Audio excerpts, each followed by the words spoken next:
चिथावणीखोर वक्तव्य करून महाराष्ट्रातील ब्राह्मण समाजाच्या हत्याकांडाची धमकी दिल्याबद्दल अखिल भारतीय ब्राह्मण महासंघ आणि ब्राह्मण सभा सांगली यांच्या वतीने सांगली पोलीस स्टेशनमध्ये तक्रार दाखल करण्यात आली आहे। गावरान विश्लेषक या चॅनेलवर मराठा आरक्षण आंदोलनातील काही व्यक्तींच्या प्रतिक्रिया घेतल्या जात होत्या।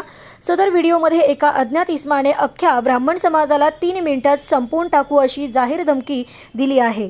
त्याबरोबरच त्यांनी गृहमंत्री देवेंद्रजी फडणवीस यांच्यावरही एकेरी शब्दात खालच्या पातळीवर टीका केली। या व्हिडिओमुळे ब्राह्मण समाजामध्ये भीतीचे व चिंतेचे वातावरण निर्माण झाले आहे। यामुळे आज अखिल भारतीय ब्राह्मण महासंघ सांगली शाखा व ब्राह्मण सभा सांगली यांच्या वतीने सांगली शहर पोलीस ठाण्यामध्ये या माथेफिरू इस्मा विरुद्ध तक्रार अर्ज दाखल केला।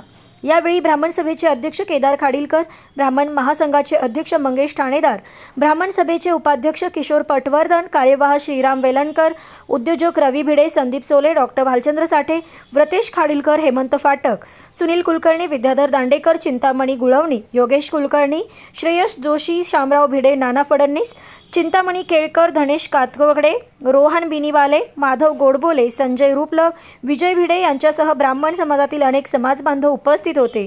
पोलिसांनी लवकरच यावर कायदेशीर कारवाईचे आश्वासन दिले आहे।